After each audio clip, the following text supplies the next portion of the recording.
मी अरुण घोडके. शिवचिंतन. तलवारीच्या जोरावरती प्रदेश जिंकता आला तरी तो टिकवण्यासाठी उत्तम प्रशासनाची आवश्यकता होती, हे महाराज जाणून होते. शिवाजी महाराज एक कुशल प्रशासक होते. त्यांनी सारी स्वराज्य यंत्रणा या कामी लावली होती.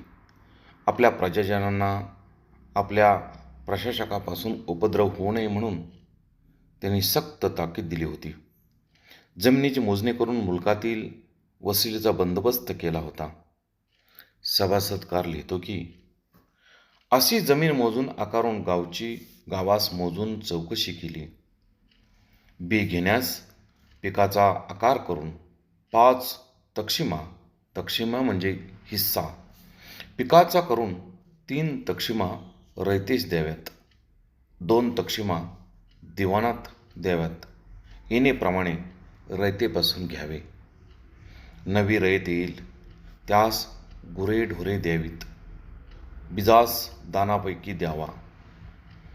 बक्षावयास दाना पैका द्यावा. तो ऐवज दोहोंचाही वर्षाने पाहूनच उगवून घ्यावा. ए जातीचे रयतेचे पाल ग्रहण करावे. गावचा गाव रयतेची रयत कारकुने कमावीस पाहून रयतेपासून वसूल पिकावर घ्यावा. असे प्रशासन शिवकालीन होते. बहुत काय बोलणे.